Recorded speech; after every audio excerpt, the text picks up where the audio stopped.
Amigos de Videos Bolivia, les presentamos la siguiente noticia. El vocero presidencial Jorge Richter habla de las diferentes circunstancias del país y las conclusiones del gabinete ampliado convocada por el presidente Luis Arce. Afirmó que no hay tiempo para estar discutiendo y que las prioridades de ahora es dar seguridad a la gente respecto a la estabilidad de precios y estabilidad de la economía del país. No vamos a salir a discutir ni malgastar el tiempo en debates que no son los que la población tiene que estar expectante, manifestaba el vocero presidencial, al parecer respondiendo a las críticas que recibe constantemente el gobierno de Evo Morales. Escuchemos las polémicas palabras del vocero presidencial y luego continuamos. Fueron varias horas de trabajo, ciertamente, las que se desarrollaron el anterior sábado en un gabinete ampliado en el que se evaluaron seguramente varios tópicos, varias situaciones, varios momentos que está viviendo el país. Indudablemente uno de esos, el tema económico. Hemos invitado al vocero presidencial, don Jorge Richter, a quien le agradezco mucho por estar con nosotros. Querido Jorge, gracias por estar en el programa. Gabinete ampliado, varias horas. Jorge? ¿De qué se habló? De economía, por supuesto. Bueno, se ha hablado de varios tópicos, porque 7 horas puedes abordar muchos temas. Es también una cantidad de gente importante la que asiste, son viceministros, directores, autoridades de empresas descentralizadas. Entonces, sí, cada uno de ellos va tomando la palabra, etcétera, da sus expectativas, su mirada respecto de cómo está su espacio que administran y también la mirada que tienen respecto de la coordinación entre una área y otra, pues ahí el tiempo se va extendiendo. El tema ha sido fundamentalmente económico. Allí el presidente ha hecho una explicación pormenorizada de qué momento económico estamos viviendo, hacia dónde estamos caminando, cuáles son las prioridades, dónde están puestos los mayores esfuerzos y qué espera él en términos de rapidez, de agilidad de parte del aparato del Estado para encaminar unos aspectos puntuales: la diversificación de la economía, el proceso de industrialización, para que podamos tener efectivamente una sustitución de importaciones en el marco de lo que el presidente siempre ha anunciado al país. Entonces, en estas 3 áreas, básicamente, él ha puesto hincapié de lo que quiere y ha explicado al conjunto, porque no todos tienen la misma, no todos están en áreas económicas, y ha explicado detalladamente hacia dónde estamos yendo. ¿Esto por qué, Jorge? Porque, como todos hemos escuchado en el último tiempo, hay una intencionalidad, hay una carga de tratar de generar una sensación de que pues o se habría perdido el rumbo o la economía está en un proceso de crisis plena, absoluta, y allí se han dado las explicaciones correspondientes y sobre todo el presidente ha señalado cuáles son sus prioridades y cuáles son los compromisos que él siente que ha asumido con el país. Ahora, esta carga, esta intencionalidad que tú mencionas, no solamente viene de la oposición, porque claro, de pronto uno entiende la oposición juega el rol de oposición. No va a salir a aplaudir lo que casi no existe, Jorge, lo que diga el gobierno, pero bueno, juega su rol de realidad oposición. Es interno todo. Pero estas observaciones y esta carga está llegando desde el propio movimiento al socialismo. Es el propio jefe del MAS y diputados y asambleístas del MAS que cuestionan el tema económico. Entonces, claro, eso tiene un tratamiento diferente, me imagino. Te decía, en el país, la oposición como partidos políticos distintos del movimiento al socialismo son presenciales, pero en los hechos efectivos no tienen ni incidencia ni una voz fuerte, importante, que la ciudadanía pueda considerar como alternativas. No teniendo esto, pues también los niveles de credibilidad o de importancia de lo que dice la gente de la oposición, pues se reducen dramáticamente para ellos. ¿Dónde está la noticia hoy en día? Incluso tú, como director de prensa del canal, ¿dónde está la noticia? La noticia está en quien tiene una voz que se amplifica rápidamente. Y bueno, allí hay unas miradas internas que tienen un criterio diferente de lo que se tiene que hacer. Y el presidente ha sido muy claro en algo: no hay espacio ha repetido siempre, no hay espacio para la desconcentración, Jorge. ¿Esto qué significa? Que los esfuerzos tienen que estar sobre la economía, sobre la industrialización, sobre la actividad productiva, sobre la diversificación de nuestras capacidades económicas, industriales y productivas también. Y el esfuerzo tiene que estar en asegurarle a la gente estabilidad de precios, asegurarle a la gente que sus ingresos mantengan siempre el mismo poder adquisitivo. Esto, a su vez, ¿qué significa? Pues que la inflación tenga que estar controlada y decisiones y resoluciones para poder sobrepasar este momento donde se ha tenido un evidente tiempo de iliquidez respecto de la divisa norteamericana. Si hay un problema, pues una solución allí rápida. Ahora, lo que entiendo por lo que tú describes es que no hay tiempo para responderle a la oposición. No hay tiempo para entrar, es esto, no hay tiempo para andar discutiendo, menos a través de los medios de comunicación, si una medida, Jorge, como la monetización de las reservas de oro a través de, o permitidas por la ley que tenemos expectativa se pueda aprobar rápidamente ahora ya también en el Senado. No hay tiempo para andarse demorando en una discusión de si esa ley tiene connotaciones neoliberales o connotaciones de orden socialista, porque esa ley no es ni lo uno ni lo otro, es una decisión económica para poder sobrepasar un tiempo complejo en un aspecto específico de iliquidez, no de insolvencias, de iliquidez. Entonces, el presidente ha sido muy claro en ello. No vamos a salir a discutir ni a malgastar el tiempo en debates que no son los que la población tiene que estar expectando. Ahora, conversábamos con el ministro de Economía la anterior semana y hacía una descripción muy clara, absolutamente clara, de que estos temas políticos, en el fondo son temas políticos de crispación política o de rencillas políticas o temas ríspidos de relación política, si quieres ponernos en esos términos, están afectando a la economía. Y de que él afuera le dijeron, los temas políticos en Bolivia son los que están afectando a la economía, es lo que mencionaba el ministro. Pero discutiendo a través de los medios de comunicación no aportamos a la solución, claramente. Allí la expectativa que se tiene es de que toda sugerencia, mirada, inquietud, etcétera, pues la puedas canalizar a través de los conductos regulares, que son mecanismos internos que tiene un partido político para discutir, para debatir. Mecanismos internos, Jorge. Porque a través de los medios de comunicación es un irrespeto, primero ante la población, el tener que andar mandando unos mensajes que posiblemente ni siquiera son una sugerencia bien hecha, sino que encierran en sí una intencionalidad distinta. Entonces, efectivamente, cuando se genera inestabilidad política, inestabilidad económica, inestabilidad social, pues el país se ve afectado en sus distintos estamentos. Eso ocurre. De hecho, cuando ya se ha aprobado en la Cámara de Diputados esta primera etapa de la ley, pues entonces allí los indicadores también internacionales respecto de Bolivia mejoran. ¿Por qué? Porque los mercados entienden que es una señal de estabilidad. Entonces aquí la pregunta... Los bonos soberanos, me dices. Así es. Que han empezado a mejorar. Entonces, hay una pregunta, Jorge. La ley del oro o la ley de las reservas internacionales que te permite aumentar tus reservas internacionales, porque ese es el tema central. Las puedes monetizar, pero también tú con moneda local, con nuestra moneda, puedes comprar la producción local. Con la moneda nacional compras la producción local. A través de un proceso convencional de certificaciones, la conviertes en reserva internacional. Entonces es un mecanismo para aumentar tus reservas internacionales.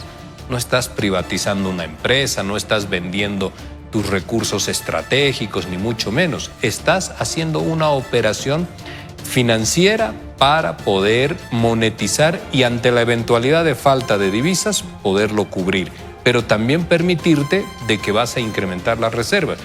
¿Qué significa? Hay gente que dice y toma este ejemplo con mala fe, Jorge, de decir estamos vendiendo las joyas de la abuelita. Claro, pero no es que tú vendes el stock de oro que tiene el Estado boliviano y nunca más tendrás oro. No estás haciendo aquello. dejas un stock mínimo señalado por ley, número uno. Número dos, monetizas el oro para poder conseguir divisas y sobrepasar este momento. Pero además, como no tenemos una situación de insolvencia, tenemos moneda nacional para comprar oro de la producción nacional, del mercado local.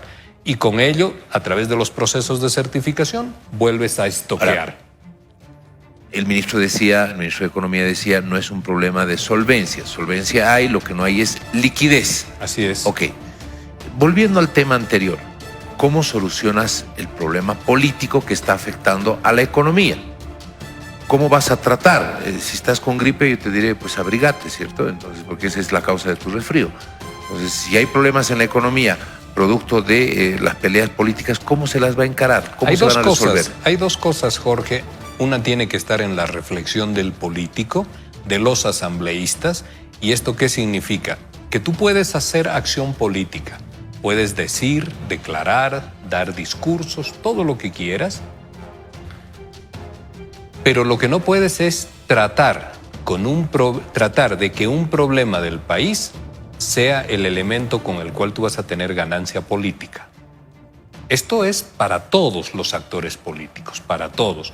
Porque el Estado Nacional, la sociedad boliviana, el boliviano, la boliviana, los productores de este país, los empresarios, los agentes productivos, requieren hoy en día tener un acceso rápido, inmediato a las divisas para continuar con su proceso productivo.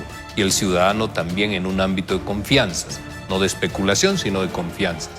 Entonces, no es racional que en la acción de cualquiera de los actores políticos, de gente que hoy en día está en la Asamblea, se trate de poner o de dejar cortapisas, de obstaculizar esta gestión que va a beneficiar y que está siendo pedida por el país en su conjunto, porque no tiene nada de relación con políticas ideológicas, ni mucho menos.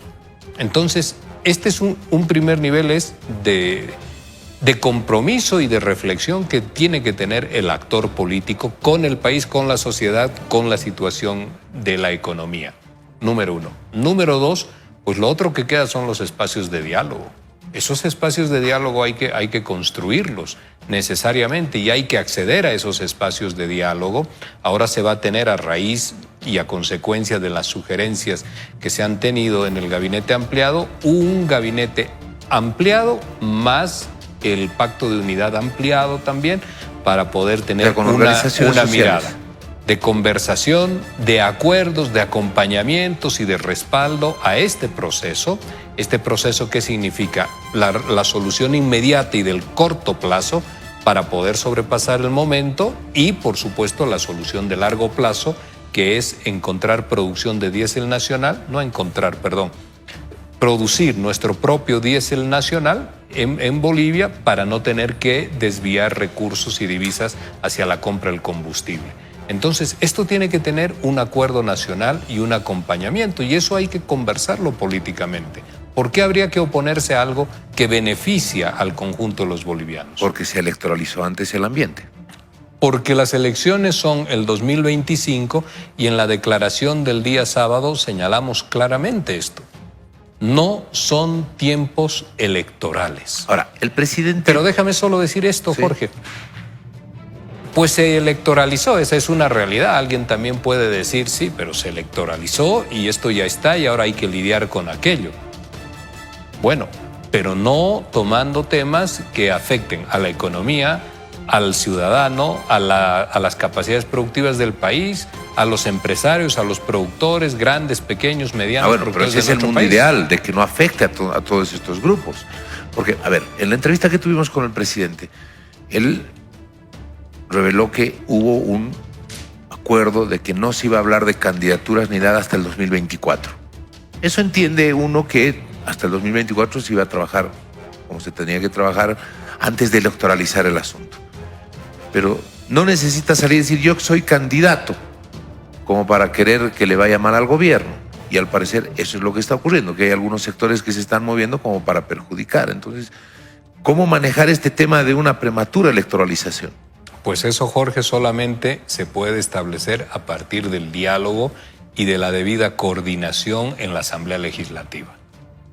Allí hay, por supuesto que hay un viceministro que se encarga de esa adecuada coordinación, pero está también el presidente de la Asamblea, el presidente Choquehuanca, están los mismos asambleístas que tienen autonomía de criterio y se tiene que llegar necesariamente a un acuerdo. Jorge, las conversaciones para eso no se comunican por prensa, ahí las conversaciones son diarias. A momentos dan resultado, en otros momentos las posiciones son mucho más intransigentes y no se avanza. Pues se tiene ahora la expectativa de que esto pueda avanzar rápidamente. La ley del oro, la liberación de créditos también. Porque hay unos temas, Jorge, que son inexplicables. Por ejemplo, uno de los créditos que se tiene que liberar es para el estudio de preinversión de la doble vía que va desde Confital hasta Parotani en Cochabamba. Entonces, esa doble vía, por supuesto que se tiene que realizar. Por supuesto que se tiene que avanzar. Entonces, ahí hay un crédito para el estudio de preinversión. ¿Cuántos créditos tienen parados o congelados o que todavía no los han tratado? No tengo el número exacto, entiendo que son 4 o 5. Pero es un monto cercano a los 1.400 millones de dólares. Que no se han tocado en la Asamblea Legislativa. Que se han ido aprobando, pero no con la celeridad que el país tiene en este momento. Ahora, desde la Asamblea Legislativa... Esto que digo, Jorge, créditos, perdón, sí. Esto que digo, Jorge, no tiene ni que ofender ni que molestar a nadie. Esto que mencionamos está en la línea de necesidad que tiene el país. Sí, entonces, ¿cuál es el motivo? Racionalmente, ¿cuál es el motivo para no darle esa celeridad? Porque después, si tú no lo quieres hacer, la población, los bolivianos, las bolivianas te están observando. A ver, sobre este punto, perdón, se escuchaba en la Asamblea Legislativa de que el gobierno estaba queriendo endeudar al país. Y cuando veíamos los cuadros con el ministro de Economía la anterior semana que nos estuvo visitando... Tenemos capacidad de endeudamiento. Sí, por supuesto, pero no es el momento de más endeudamiento. El 2017 sacamos más de 3.100 millones de dólares de créditos. Ahora están bordeando por los 1.800, 1.400, 1.800 millones. O sea, no es el momento de más endeudamiento. ¿Quién dice eso? Las cifras. Pero ¿y por qué si tú tienes capacidad de endeudarte? Hay unos niveles y unos indicadores respecto de tu producción interna bruta, de la producción interna bruta del país, para poder endeudarte. Si tú tienes una capacidad de producción en el país que te permite asumir unos créditos, puedes seguir. Si esa cifra trasciende, si esa cifra trasciende el 40%, no deberías seguir endeudándote. Reformulo la pregunta, creo que no me deje explicar. Se escuchaban desde la Asamblea Legislativa algunas personas que decían, están queriendo endeudar. Cuando uno revisa, no, lo que se está queriendo hacer no es endeudar pedir como en el pasado se pidieron más de 3.000 millones. O sea, no es una cifra grande, a eso me voy. No es que estamos endeudando como nunca antes se había endeudado al país al pedir esos créditos. Ya. Eso es lo que quería decirte. Yo te entendí distinto. Sí. Yo entendí otra cosa ahí. Si tú tienes margen para contraer deuda, pues bienvenida sea esta. ¿Por qué bienvenida sea, Jorge? Porque la deuda, ¿a dónde va? No es deuda para pagar salarios. No es deuda para pagar sueldos, es deuda para inversión. Este es el tema central.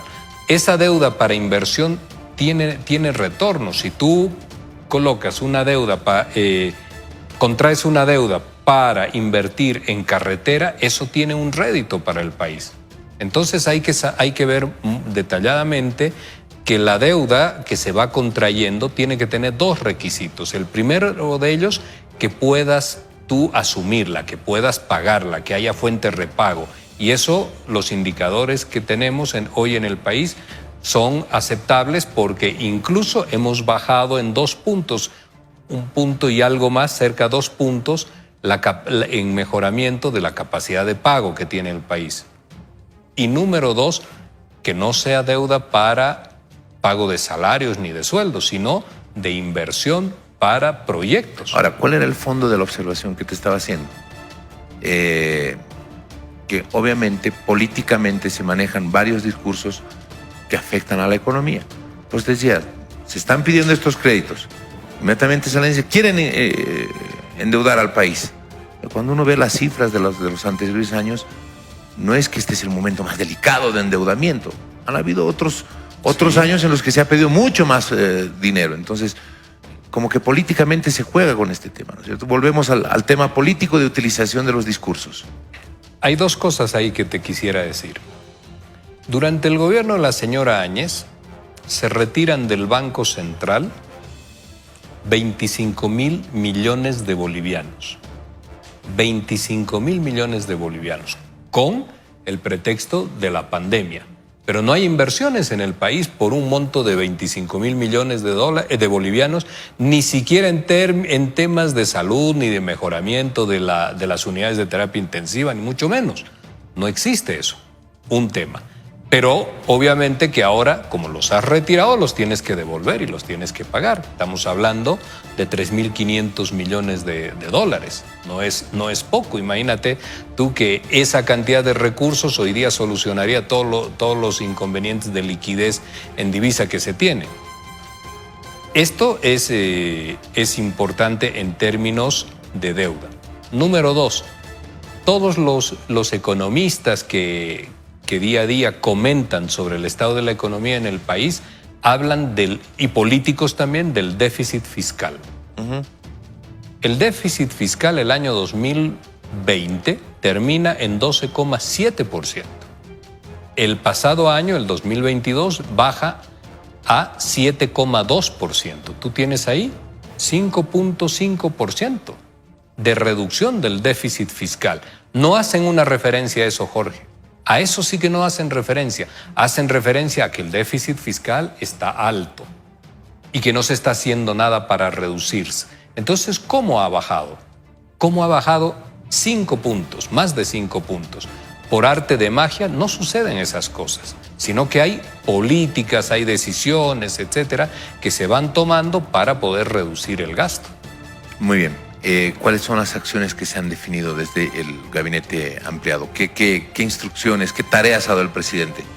La primera de ellas es que el Estado tiene que tener una mayor celeridad, y mayor celeridad es un proceso de desburocratización. El presidente ahí ha dicho, quiero que se me presente 5 medidas que van a medidas que van a poder abreviar 5 pasos en todos los trámites burocráticos que tiene cada una de las dependencias. Esto para que tengamos un Estado que sea más ágil, a la vez de poder coordinar rápidamente entre distintas reparticiones. Número 2, el trabajo del proceso de industrialización.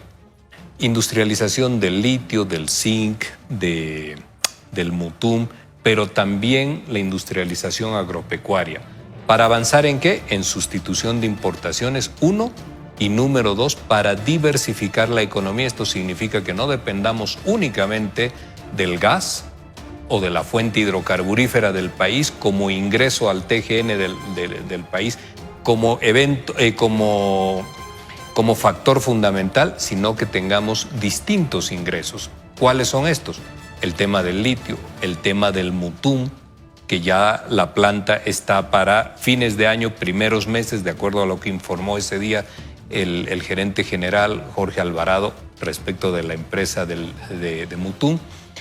Entonces, diversificación de la economía y con ello distintas fuentes de ingreso y sustitución de importaciones para ahorrar divisas, consumiendo lo nuestro con soberanía alimentaria y no tengamos que seguir proveyéndonos de alimento pues de los países vecinos. Entonces, estas son las decisiones fundamentales: cuidar la economía, diversificar, una base muy amplia económicamente para que tengamos un Estado fuerte, industrializado. Se habla y habló el presidente de la construcción de la era de la industrialización en Bolivia. Eso es muy importante y esto es lo que ha quedado ahora como tareas para todos quienes han asistido allí. Muy bien, gracias por haber estado con nosotros. No, Jorge, gracias a ti y espero que las invitaciones sean continuas. No, muchas gracias. Con todo gusto. Un saludo para toda la gente. Gracias. Si no hay soluciones estructurales, el disponer la venta del oro supone vender las joyas de la abuelita. Se ha usado mucho ese término. ¿Qué responde usted a esto? Eso es no comprender cuál es la lógica de lo que se está haciendo y trabajando. La ley del oro no significa únicamente una autorización para poder convertir en divisas, en dólares, para que la gente nos entienda de manera rápida, solo el oro que tiene hoy en día el país como reserva internacional, sino que usted también va a poder adquirir de los productores nacionales el oro que se produce, el oro que se va obteniendo en Bolivia, lo va a poder comprar, lo va a poder certificar, va a poder aumentar las reservas internacionales del país en oro, y cuando el caso sea necesario también va a poder realizar operaciones que puedan establecer su liquidez en divisas. Entonces no es que usted tiene un stock, lo vende y nunca más tendrá oro como reserva internacional, no ocurre aquello, sino que usted puede ahora, comprando con moneda nacional, compra la producción de oro local. Esa producción de oro local, como le señalaba, la tiene que hacer certificar bajo determinados estándares, y con eso va a tener mayores reservas de oro. Si llega un caso, una situación de urgencia como la que atraviesa hoy en día el país en tema específico de liquidez de acceso a la divisa norteamericana, entonces usted ahí ya tiene una posibilidad de operar rápidamente. Es un camino para poder también acrecentar las reservas en oro, pero estar previsionado ante cualquier situación de coyuntura en la cual el país tenga una necesidad urgente de poder monetizar aquello. Obviamente, quien habla de la venta de las joyas de la abuelita está haciendo ahí, con mala fe y con una mala intención, una asociación para generar temor en la gente, pero no es el concepto, no es lo que va a ocurrir. Lo que se busca, como le acabo de decir, es poder adquirir la producción de oro local en el país, certificarlo, aumentar las reservas y cuando sea necesario también poder monetizar las mismas. Esas eran las palabras del vocero presidencial, quien informaba respecto a la situación económica del país y el objetivo de la aprobación de la Ley del Oro y las conclusiones del gabinete ampliado de Luis Arce. El vocero afirmó que no hay tiempo para estar discutiendo y que la prioridad de ahora es dar garantía a la gente respecto a la estabilidad de precios y la estabilidad de la economía del país. Luis Arce, tras el gabinete ampliado, dijo: cuidamos la estabilidad política, económica y social como patrimonio del pueblo. En el tercer gabinete ampliado hicimos un importante análisis del contexto nacional e internacional, así como los avances y desafíos de nuestra gestión. Cuidamos la estabilidad política, económica y social como patrimonio del pueblo boliviano, afirmaba Luis Arce a través de sus redes sociales. Somos un gobierno del pueblo, de las organizaciones sociales del MAS y PSP, que no traicionó ni traicionará los principios antiimperialistas, anticapitalistas, antineoliberales, anticoloniales y antipatriarcales que guían nuestra revolución, sostuvo el jefe de Estado. El tercer gabinete ampliado fue llevado a cabo en la ciudad de La Paz por los ministros y viceministros de todas las carteras, liderados por el presidente Luis Arce y el vicepresidente David Choquehuanca. Son 12 conclusiones a las que llegó este gabinete ampliado del movimiento al socialismo. ¿Qué opinan ustedes? No olviden dejarnos sus percepciones al respecto de las palabras del vocero presidencial Jorge Richter, quien también habló de la ley del oro. No olviden dejarnos sus percepciones al respecto.